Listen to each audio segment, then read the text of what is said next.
Avui, 25 de novembre de 2021, commemorem el Dia Internacional de l'Eliminació de la Violència contra les Dones.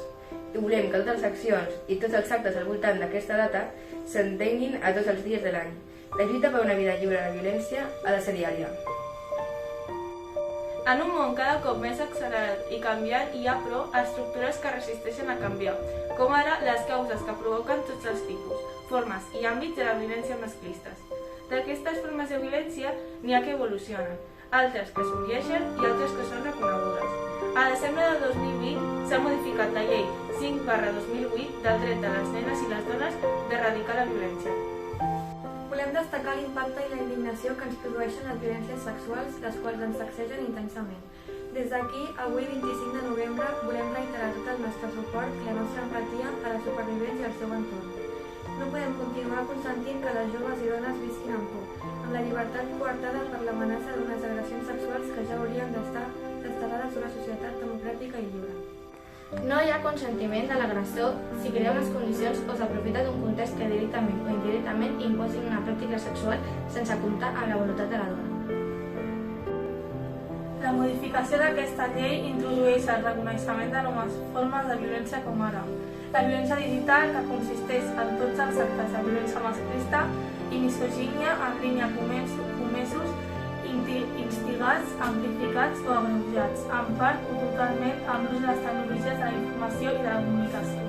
Plataformes de xarxes socials, webs o fòrums, correus electrònics i sistemes de missatgeria instantània i altres mitjans i semblants que afecten la dignitat i els drets de les dones. No podem oblidar però que les xarxes socials també són instruments de suport mutu i de solidaritat que podem esdevenir un canal de denúncia i de visualització de moltes formes de violència masclista. Per això cal potenciar les xarxes socials amb perspectiva més feminista perquè esdevenen també instrument de conservació i supervisió del sistema patriarcal. L'esmentada modificació de la llei també reconeix diversos àmbits en què es produeix la violència masclista, com la violència masclista en l'àmbit institucional, constituïda per les accions i omissions de les autoritats. El personal públic i els agents de qualsevol organisme o institució pública que tingui per finalitat retardar, obstaculitzar o impedir l'accés a les polítiques públiques. I la llei concreta la violència masclista en l'àmbit educatiu, qualsevol tipus de violència que es produeix en l'entorn educatiu entre els membres de la comunitat educativa. La llei, doncs, persegueix, si cal, amb més força la necessitat de prevenir i abordar la violència que es dona als centres educatius, per acció i per omissió amb la diligència deguda. Malgrat l'avenç en la identificació i visualització de totes les violències masclistes, queda un llarg camí per conscienciar la societat sobre aquestes violències, perquè dins del ventall de redaccions, la negació i l'actitud defensiva continua sent una realització molt habitual. Avui, però, volem enfatitzar totes les accions individuals i comunitàries, que són fonamentals per erradicar les violències masclistes. Les accions que contribueixen a una font de suport i referència per a les supervivents. Les que demostren compromís, implicació, coratge i ètica i les que acompanyen des de l'autodeterminació i que fan sentir les supervivents que no estan soles, abans, durant i després de qualsevol agressió masclista. Està en mans de totes les persones que formen aquesta societat la dignitat d'extingir el patriarcat i la seva ideologia masclista.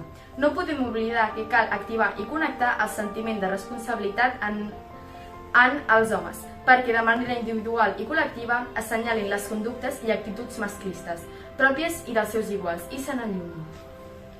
Cal assolir els mandats de la masculinitat més tradicional i dominant que es realimenta molt sovint a les xarxes i els espais digitals i en tots els àmbits de la societat. Necessitem crear nous referents per construir milers de masculinitats responsables, lliures, igualitàries, diverses, inclusives i cuidadores. Necessitem estendre la cultura dels afectes i les cures. Necessitem vincles segurs, respectuosos i amorosos en tots els àmbits de les nostres vides. Com diu Bell Hooks, considera l'amor com una acció, més que un sentiment, per acceptar la responsabilitat d'estimar. Estimar des de la igualtat, la llibertat i el respecte, per una vida lliure de violència masclista. Volem les escoles lliures de violències.